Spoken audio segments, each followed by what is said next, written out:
Hi hi hi అండి. పాల్వంచ సఖీ బోటెక్ అండి నాది. ఎప్పుడు మనం కుట్టే వీడియోలు, కుట్టేయి పని వర్కే కాదు, అప్పుడప్పుడు సరదాగా పెళ్ళిళ్ళకి వెళ్ళే వీడియోస్ కూడా మనం మెమొరీ లాగా వీడియో తీసుకోవటం చాలా అందంగా బాగుంటుంది. మా అమ్మతో మా నాన్నగారితో నేను కలిసి నాసిపెల్లి ఊరు వెళ్ళారండి. ఖమ్మం దాటిన తర్వాత కోదాడ రూట్లో ఉంటుంది. మా తాత పుట్టిన ఊరు అది. నేను ఇంతవరకు వెళ్ళలేదు, మా నాన్న ఎప్పుడు తీసుకెళ్ళలేదు. అనుకోకుండా మా బాబాయ్ కూతురు పెళ్ళి అయితే మేము వెళ్ళాల్సి వచ్చిందండి. సరదాగా మా అమ్మ, మా నాన్న, నేను నాసిపెల్లి వెళ్ళామండి. పల్లెటూరు అండి, పక్కా పల్లెటూరు. మనకి ఇప్పుడు ఫంక్షన్ హాల్స్లో, ఏసీ ఫంక్షన్ హాల్స్లో అన్ని పెళ్ళిళ్ళు జరుగుతూ ఉంటాయి. కానీ ఆరు బయట టెంట్ వేసి పెళ్ళిళ్ళు అనేది మనం ఈ మధ్యకాలంలో సరిగా చూడట్లేదు. పల్లెటూరులో పెళ్ళంటే ఎంత చక్కగా, ఎంత సందడిగా ఉందో అండి.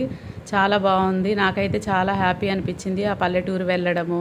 మా మేనత్తలు, మా పెద్దమ్మలు, మా చుట్టాలందరినీ నేను కలుసుకోవడము. చాలా కాలం అయింది, నేను ఫస్ట్ టైం అండి వెళ్ళడము. నేను అమ్మ నాన్నతో కలిసి వెళ్ళడం కూడా నాకు చాలా సంతోషంగా ఉంది. అందరినీ, నా బంధుమిత్రులందరినీ, మా నాన్న తరపు వాళ్ళందరినీ నేను కలుసుకొని మాట్లాడి వచ్చినందుకు చాలా హ్యాపీగా ఉంది. వివాహం అంతా చాలా బాగా జరిగిందండి. ఇలా ఆరు బయట చక్కెర పూలు అంటారు వీటిని. మా వివాహంలో, ముస్లిం వివాహంలో చక్కెర పూలు పోస్తున్నారు. బయట ఆరు బయట పోస్తున్నారండి. ఇప్పుడు ఏసీ ఫంక్షన్ హాల్లో ఫంక్షన్లు చూసి మనకి పాతకాలం పెళ్ళిళ్ళు ఎలా ఉంటాయి అనేది కూడా ఐడియా లేదు.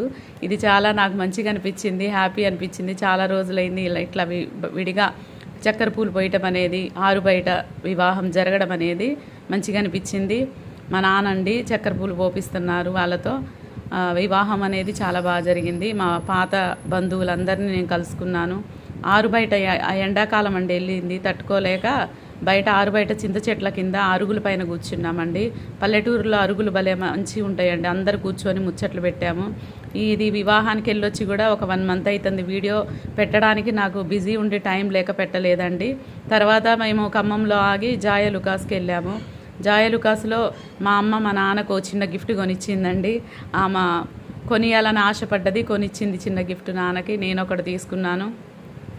అలా ఖమ్మం గోల్డ్ షాప్కి వెళ్ళి కూడా అలా అమ్మా నాన్నతో తిరగడము, అమ్మా నాన్నతో గడపడం కూడా నాకు చాలా హ్యాపీగా అనిపించింది.